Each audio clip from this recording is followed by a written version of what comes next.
എല്ലാവരും തന്നെ ബൈബിൾ വായിക്കുന്നവരാണ്. എന്നാൽ എങ്ങനെയാണ് ബൈബിൾ വായിക്കേണ്ടത് എന്ന് വ്യക്തമായ ധാരണ എല്ലാവർക്കും ഉള്ളതായിട്ട് എനിക്ക് തോന്നിയിട്ടില്ല. കാരണം ഈ ചിലരൊക്കെ പൊതുവേ ആളുകൾ ബൈബിൾ വായിക്കുന്നത് കേട്ട് കഴിഞ്ഞാൽ ഈ കേൾക്കുന്നവർക്കും ഈ ബൈബിളിൽ എന്താണ് പറഞ്ഞിരിക്കുന്നത് എന്ന് ഗ്രഹിക്കാനുള്ള ഒരു സാവകാശം ഈ ബൈബിൾ വായിക്കുമ്പോൾ നമുക്ക് ലഭിക്കാറില്ല. അതുപോലെ വായിക്കുന്നയാൾക്കും ഇതിൻ്റെ അർത്ഥം അല്ലെങ്കിൽ ഇതിൻ്റെ ആന്തരികമായിട്ടുള്ള അറിവുകൾ എന്താണെന്ന് ഇവർക്ക് മനസ്സിലാക്കാൻ പറ്റാറില്ല. കാരണം അതിൻ്റെ കാരണം എന്താണെന്ന് ചോദിച്ചു കഴിഞ്ഞാൽ ഈ സ്പീഡാണ്. വളരെ വേഗത്തിൽ ബൈബിൾ വായിച്ചാൽ അതിൻ്റെ ഉള്ളിലെ ആത്മീയ വശങ്ങൾ ഒന്നും നമുക്ക് മനസ്സിലാക്കാൻ സാധിക്കുകയില്ല, ഗ്രഹിക്കാൻ പറ്റുകയില്ല. അത് പറയാൻ കാരണം എന്ന് വെച്ച് കഴിഞ്ഞാൽ ഞാൻ ആദ്യകാലങ്ങളിൽ നല്ല സ്പീഡിൽ ബൈബിൾ വായിക്കുമായിരുന്നു. പക്ഷേ എനിക്ക് കാര്യമായിട്ടൊന്നും മനസ്സിലാകില്ല. പക്ഷേ ഈ പ്രാർത്ഥനാപൂർവ്വം ഈ ബൈബിൾ വായിക്കാൻ തുടങ്ങിയപ്പോൾ ആ സ്പീഡ് കുറഞ്ഞു. വായനയുടെ സ്പീഡ് കുറഞ്ഞിട്ട് ഓരോ വാക്കുകളും ഇങ്ങനെ എടുത്തെടുത്ത് വായിച്ച് മനസ്സിലാക്കി പോകാനുള്ള ഒരു കൃപ ഈശോ എനിക്ക് തന്നു. അതോടുകൂടി ഈ ബൈബിളിൻ്റെ ആന്തരികമായിട്ടുള്ള അർത്ഥങ്ങൾ എന്താണെന്ന് മനസ്സിലാക്കാനുള്ള ഒരു കൃപ എനിക്ക് കിട്ടി. അപ്പോൾ നമ്മൾ എപ്പോൾ ബൈബിൾ വായിച്ചാലും ഒരു വാക്കുകൾ തമ്മിലൊരു ചെറിയ അകലം പാലിച്ച് വേണം നമ്മൾ ബൈബിൾ വായിക്കാൻ. അത് ഉദാഹരണം പറഞ്ഞു കഴിഞ്ഞാൽ എൻ്റെ ബൈബിൾ വായനയുടെ ശൈലി ഇങ്ങനെയാണ്. എൻ്റെ മകനെ, നീ കർത്തൃശുശ്രൂഷയ്ക്ക് ഒരുമ്പെടുന്നെങ്കിൽ പ്രലോഭനങ്ങളെ നേരിടാൻ ഒരുങ്ങിയിരിക്കുക. നിൻ്റെ ഹൃദയം അവക്രവും അചഞ്ചലവുമായിരിക്കട്ടെ.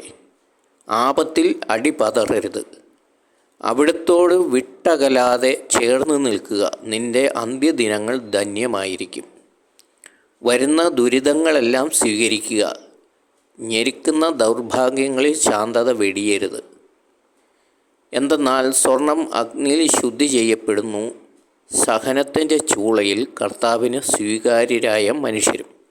അപ്പോൾ ഇത്രയും ഭാഗം വായിക്കുമ്പോൾ ഈ ഒരു വേഗതയിൽ നമ്മൾ വായിക്കുകയാണെങ്കിൽ ഓരോ വാക്കുകളും നമ്മുടെ ഹൃദയത്തിൽ എത്തും. തന്നെയുമല്ല, ഈ വാക്കുകളുടെ അർത്ഥം എന്താണെന്നും ഇതെന്താണ് എഴുതി വച്ചിരിക്കുന്നതെന്നും നമ്മൾ വ്യക്തമായിട്ട് ചിന്തിക്കാനും മനസ്സിലാക്കാനും തുടങ്ങും. ഈ ഒരു രീതിയിലാണ് ശരിക്കും പറഞ്ഞാൽ നമ്മൾ ബൈബിൾ വായിക്കേണ്ടത്. ഇങ്ങനെ നമ്മൾ ബൈബിൾ വായിച്ചെങ്കിൽ മാത്രമേ നമുക്ക് ഈ ബൈബിളിൻ്റെ ആന്തരികമായിട്ടുള്ള അർത്ഥങ്ങളിലേക്കും ഒരു അറിവിലേക്കൊക്കെ നമുക്ക് എത്താൻ പറ്റുകയുള്ളൂ. അല്ലെങ്കിൽ നമ്മളിങ്ങനെ വെറുതെ വായിച്ചു പോകും എന്നല്ലാതെ നമുക്ക് കാര്യമായ ഒരു ആത്മീയമായിട്ടുള്ള ഒരു വളർച്ച ഇത്തരത്തിലുള്ള വായനയിൽ നിന്ന് നമുക്ക് ലഭിക്കുകയില്ല. അപ്പോൾ അത് പറയാൻ കാരണം എനിക്ക് പല അനുഭവങ്ങളുണ്ട്. ഈ ബൈബിൾ വായിച്ച് ഇങ്ങനെ പോകുമ്പോൾ ചില വാക്കുകൾ നമ്മളെ പിടിച്ചു നിർത്തും. അതായത് ഇപ്പോൾ പറഞ്ഞ ഇതിൻ്റെ അകത്തെ എൻ്റെ മകനെ, നീ കർത്തൃശുശ്രൂഷയ്ക്ക് ഒരുമ്പെടുന്നെങ്കിൽ പ്രലോഭനങ്ങളെ നേരിടാൻ ഒരുങ്ങിയിരിക്കുക. അപ്പോൾ ഈ പ്രലോഭനങ്ങളെ നേരിടാൻ ഒരുങ്ങിയിരിക്കുക എന്നുള്ള ഒരു വചനം, ആ ഒരു ഭാഗം നമ്മുടെ മനസ്സിൽ എപ്പോഴും ഇങ്ങനെ പെട്ടെന്ന് ഇങ്ങനെ തറച്ച് വരും, ഇങ്ങനെ ഉറച്ചു വരും. അപ്പം നമ്മൾ വീണ്ടും ചിന്തിക്കും, ഇതെന്താ എഴുതി വെച്ചേക്കുന്നത്, ഇതിലെന്തോ കാര്യമുണ്ടല്ലോ എന്നൊക്കെ നമ്മൾ ചിന്തിക്കും. അപ്പോൾ അതിൻ്റെ കൂടെ തന്നെ വേറൊരു ചിന്തയും വരും, ഇങ്ങനെയൊന്നും അല്ലല്ലോ മറ്റുള്ളവർ നമ്മളോട് പറഞ്ഞേക്കുന്നത്, കർത്താവിൻ്റെ ഒപ്പമുള്ള യാത്ര ഭയങ്കര രസമാണെന്നാണല്ലോ പറയുന്നത്, ഒരു കുഴപ്പവുമില്ല, കർത്താവ് നോക്കിക്കോളും എന്നൊക്കെയാണല്ലോ പറയുന്നതെന്നൊക്കെയാണ് ആ ഒരു ആൾക്കാരുടെ ഒരു രീതിയും ശൈലിയും അവർ പറഞ്ഞ കാര്യങ്ങളൊക്കെ നമ്മുടെ ഓർമ്മയിലേക്ക് വരും. പക്ഷേ ഈ ബൈബിളിൽ എഴുതി വെച്ചേക്കുന്ന കാര്യം ഇതിന് നേരെ ഘടകവിരുദ്ധമായിട്ടാണ്. എന്താ പറയുന്നത്? എൻ്റെ മകനെ, നീ കർത്തൃശുശ്രൂഷയ്ക്ക് ഒരുമ്പെടുന്നെങ്കിൽ പ്രലോഭനങ്ങളെ നേരിടാൻ ഒരുങ്ങിയിരിക്കുക. ഇത് ശരിക്കും നമ്മളെ ഇങ്ങനെ പിടിച്ചു നിർത്തും. എൻ്റെ ജീവിതത്തിൽ സംഭവിക്കുന്ന, അല്ലെങ്കിൽ ഞാൻ വചനങ്ങൾ വായിച്ചപ്പോൾ വന്ന മാറ്റങ്ങൾ ഇതാണ്. പിടിച്ചു നിർത്തുമെന്ന് വെച്ച് കഴിഞ്ഞാൽ ഞാൻ ആലോചിക്കും, ഈ പറയുന്ന കാര്യം ശരിയാണോ? അപ്പോൾ അങ്ങനെ ആലോചിച്ച് വരുമ്പോൾ മനസ്സിലാവും പല കാര്യങ്ങളും ശരിയാണ്, പലതും നല്ല, എല്ലാ കാര്യങ്ങളും ശരിയാണ്. ഈശോയുടെ പുറകെ പോകുമ്പോൾ, അല്ലെങ്കിൽ അതിനുവേണ്ടി തീരുമാനം എടുക്കുന്ന ആ നിമിഷം മുതൽ നമുക്ക് പ്രലോഭനങ്ങളുണ്ടാവും. പ്രലോഭനങ്ങൾ എന്ന് വെച്ചാൽ പ്രശ്നങ്ങൾ, പ്രതിസന്ധികളുണ്ടാവും. ഞാൻ പറഞ്ഞല്ലോ, പ്രാർത്ഥന അത്ര എളുപ്പമുള്ള കാര്യമല്ല എന്ന് ഞാൻ പറഞ്ഞല്ലോ. അതിൻ്റെ ഒന്നാം തരം ഉദാഹരണമാണ്, അതിൻ്റെ വ്യക്തമായിട്ടുള്ള കാര്യമാണ് ബൈബിളിൽ എഴുതി വച്ചിരിക്കുന്നത്. പ്രഭാഷകൻ്റെ പുസ്തകം 2-ാം അധ്യായം 1-ാം വാക്യം ആണ് ഈ പറയുന്നത്. അപ്പോൾ പിന്നീട് എനിക്ക് എൻ്റെ ജീവിതത്തിലുണ്ടായ ഓരോ പ്രതിസന്ധിയിലും ഞാൻ ഇങ്ങനെ ഓർക്കുമായിരുന്നു ഈ വചനം, ഇത് പറഞ്ഞിട്ടുള്ളതാണ്, ഇത് നോക്കിയിട്ട് വേണം, അല്ലെങ്കിൽ ഇത് മനസ്സിലാക്കി വേണം മുന്നോട്ട് പോകാൻ. ചുമ്മാതെ കണ്ണടച്ചിങ്ങനെ പോയിട്ട് കാര്യമൊന്നുമില്ല. ഈ കാര്യം ഗ്രഹിച്ച് അത് ഉറച്ച് വേണം മുന്നോട്ട് പോകാൻ എന്നുള്ള ഒരു ചിന്ത മനസ്സിൽ വന്നേ പിന്നെ ഈ പ്രശ്നങ്ങളും പ്രതിസന്ധി ഉണ്ടാകുമ്പോൾ വലിയ വേദനയോ പരിഭവമോ ഒന്നും ഉണ്ടാകാറില്ല. എന്ന് വെച്ച് കഴിഞ്ഞാൽ വേദനയോ ദുഃഖങ്ങളൊന്നും ഇല്ലെന്നല്ല, ഈ വലിയ ഒച്ചയും ബഹളമൊന്നും വെക്കാറില്ല. കാരണം അറിയാലോ ഇതിൻ്റെ അകത്തേക്ക് വന്നു കഴിയുമ്പോൾ, അല്ലെങ്കിൽ ഈശോയുടെ പുറകെ പോകുമ്പോൾ ഇതൊക്കെ ഉള്ളതാണ്, ഇങ്ങനെയൊക്കെ പ്രശ്നങ്ങളുണ്ടാകും എന്ന് നേരത്തെ തന്നെ എഴുതി വെച്ചിട്ടുണ്ടല്ലോ എന്ന് നമുക്കറിയാം. അത് വലിയൊരു ആശ്വാസം തന്നെയാണ്. അപ്പം ഞാനിതൊരു ഉദാഹരണം പറഞ്ഞതാണ്. എന്ന് പറഞ്ഞ പോലെ ഈ ബൈബിള് വായനയുടെ ഇടയിൽ നിഗൂഢങ്ങളായ പല വാക്കുകളുണ്ട്. അപ്പോൾ ഈ ഒരുങ്ങിയിരിക്കുക എന്നൊക്കെ പറയുമ്പോൾ ഒക്കെ നമ്മളെ വളരെ ചിന്തിപ്പിക്കും. ഒരുങ്ങിയിരിക്കുക എന്ന് പറയുമ്പോൾ നമ്മളെപ്പോഴും ഇങ്ങനെ റെഡിയായിട്ട് നിൽക്കണം. അപ്പോൾ ഇങ്ങനെയൊക്കെ ഓരോ വാക്കുകളും നമ്മളെ ആഴമേറിയ ചിന്തയിലേക്ക് നയിക്കും. അങ്ങനെയൊക്കെയാണ് നമ്മൾ ബൈബിള് വായനയിലൂടെ നമ്മൾ വലിയ ആത്മീയ നിറവിലേക്ക് എത്തുന്നത്, അല്ലെങ്കിൽ പരിശുദ്ധാത്മാവിൻ്റെ അഭിഷേകത്തിലെത്തുന്നത്.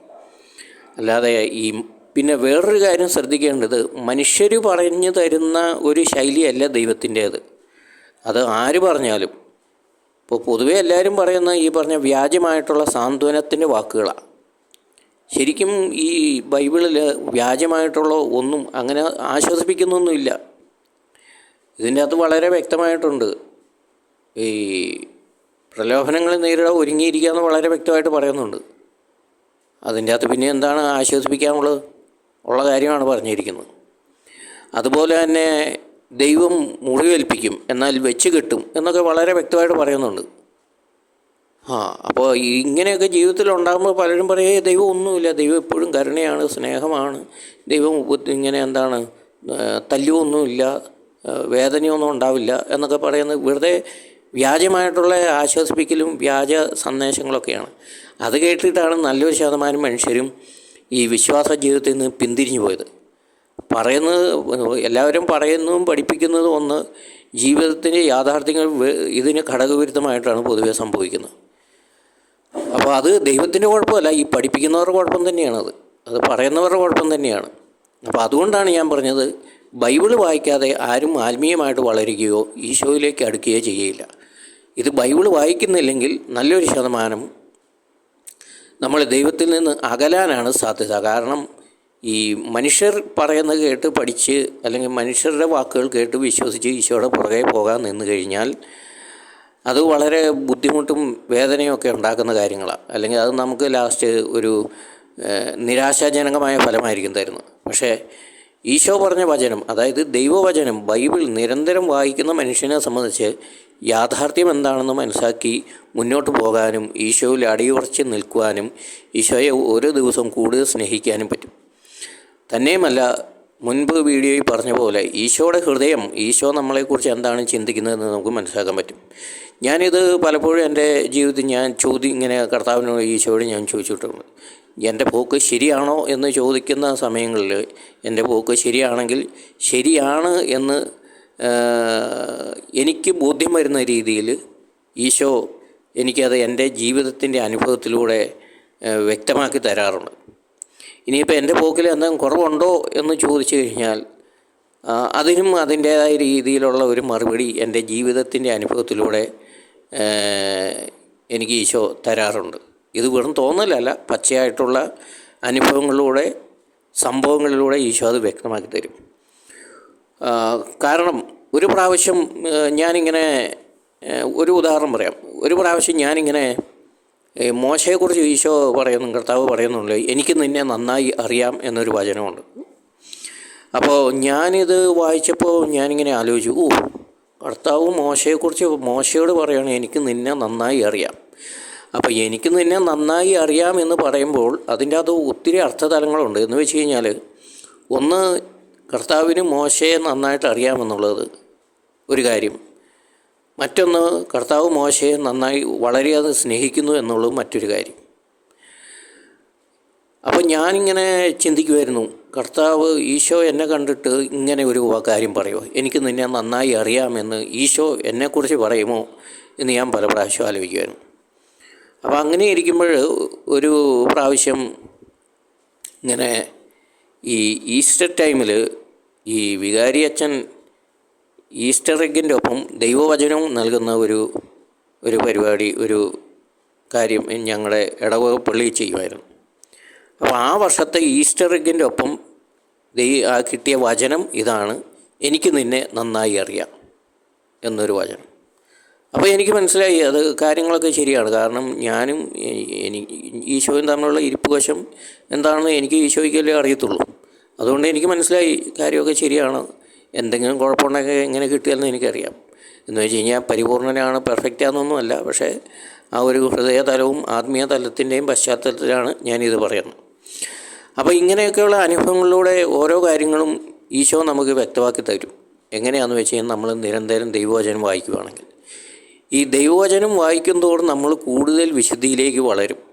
അതുപോലെ തന്നെ നമ്മുടെ ഉള്ളിലുള്ള അശുദ്ധിയൊക്കെ നമ്മളറിയാതെ തന്നെ പുറത്തു പോകും, നമ്മളറിയില്ല. അപ്പോൾ കുറേ നാളുകൾക്ക് ശേഷമായിരിക്കും നമ്മളിലുണ്ടായിരുന്ന ആ തിന്മ വിട്ടുപോയ കാര്യം പോലും നമ്മൾ ഓർക്കുന്നത്. അപ്പോൾ ഈ ബൈബിൾ വായനയ്ക്ക് ഒത്തിരി നന്മകളുണ്ട്, ഒത്തിരി അനുഗ്രഹങ്ങളുണ്ട്. പക്ഷെ വായിക്കേണ്ട രീതി ഇങ്ങനെയാണ്. ഓരോ വാക്കുകളും ഒരു നിശ്ചിത അകലം പാലിച്ച് വേണം എപ്പോഴും ദൈവവചനം വായിക്കാൻ. എങ്കിൽ മാത്രമേ നമുക്ക് ആത്മീയമായിട്ട് വളരാനും ഈശോയിലേക്ക് വളരെ വേഗം എത്തിച്ചേരാനും ഈശോയെ കൂടുതൽ സ്നേഹിക്കാനൊക്കെ സാധിക്കുകയുള്ളൂ.